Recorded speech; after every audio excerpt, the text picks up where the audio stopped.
You've seen politics and national borders change all the time, but have you ever witnessed a continent literally breaking apart?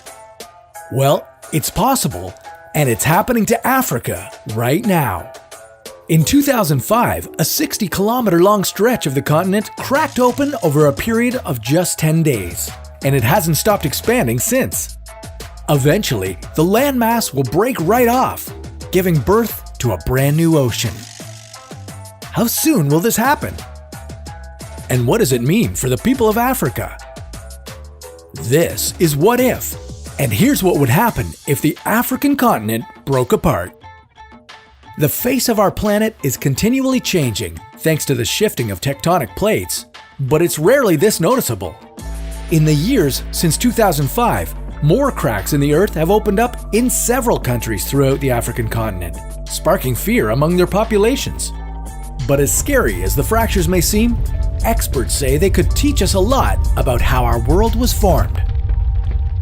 Have you ever heard of the East African Rift? Neither had most people in Ethiopia until the ground started cracking beneath their feet. The East African Rift is an active continental rift zone in East Africa. And judging by the blank look on your face, it may require more of an explanation before we go any further. Okay, so the rigid outer layer of the Earth is called the lithosphere, and it's broken up into many tectonic plates.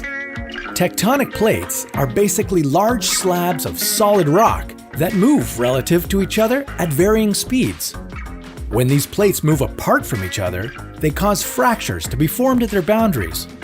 The land remaining in between the two plates starts to sink and forms what's known as a rift valley.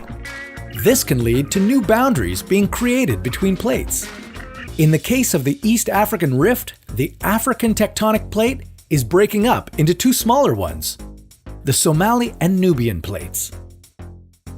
So what happens when these plates completely break off from each other? Well, for one thing, we won't be around to see it. Despite the rapid appearance of the surface cracks, geologists say that the continent won't fully break apart for about 10 million years. They're currently spreading apart at a rate of 6 to 7 millimeters a year, so don't hold your breath.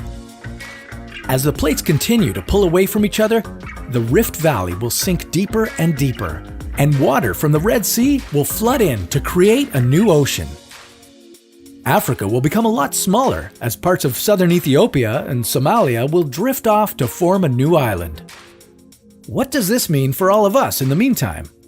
Well, African residents who live along the rift can expect more disturbances, cracks in their highways and cities, and the emergence of vast canyons where there weren't any before. But it's not all bad news. In fact, most geologists are pretty excited about studying the whole process. They believe it can lead to some pretty groundbreaking information about how our Earth's surface is shaped and how earthquakes and volcanic eruptions work. One day, all of our continents will look completely different. But that's a story for another What If.